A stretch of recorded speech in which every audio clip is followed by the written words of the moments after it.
আমরা আবার চলে এসেছি উন্নয়ন বাংলা চ্যালেঞ্জ নিয়ে। সামনের দিন কুণাল ঘোষের ব্যাপারে জেনেছিলাম, কিন্তু দুটা কথা আলোর কাছে এখনো জানা যায়নি।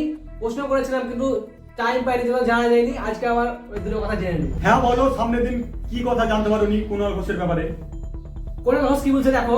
থাকবে তারা শৃঙ্খল পরায়ণ বা শৃঙ্খলা পরায়ণ ভাবে চলবে, পার্টি সুশৃঙ্খল থাকবে। হীরক রাজার দেশের কথাই বলছেন প্রায়। কুণাল ঘোষ একটা যন্ত্রের কথা বলছে, ওই যন্ত্রের কথাটা আমাকে ভালো করে বুঝিয়ে বলো।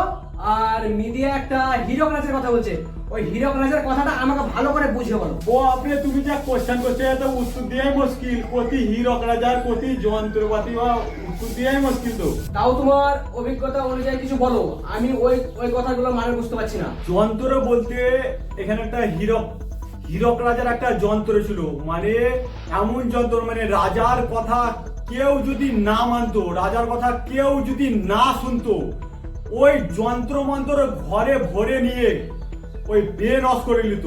বেনস করে নিলে অটোমেটিক রাজার কথা শুনতো। এখানে কুণাল ঘোষ বলছে তৃণমূল সরকার এমন একটা যন্ত্র করবে সব নেতাদের বেনস করে নেবে, মানে যে নেতারা ওই তৃণমূল সরকারের কথা শুনবে না, তার বিরুদ্ধে কথা বলবে, সেরকম বেনস করে নেবে। কিন্তু কুণাল ঘোষের বেনস করা অত সহজ নয়। তার জন্য কুণাল ঘোষ এই যন্ত্রের কথা বলেছে, যন্ত্র মোতাবেক চলবে সব, এরকম কথা বলতে চাই। কিন্তু কুণাল ঘোষ যন্ত্র মোতাবেক চলবে না এই কথাটা বলতে চাইছে, ঠিক কিনা?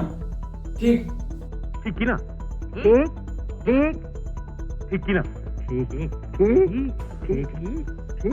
এবার হীরক রাজের ব্যাপারে কিছু বলো। হীরক রাজা বলতে এখানে তৃণমূল সরকারকে হীরক রাজার সঙ্গে তুলনা করা আছে। হীরক রাজা বলে স্কুল পাঠশালা বন্ধ করে দাও, কারণ হচ্ছে যত বেশি শিখবে তত বেশি জানবে তত কম মানবে।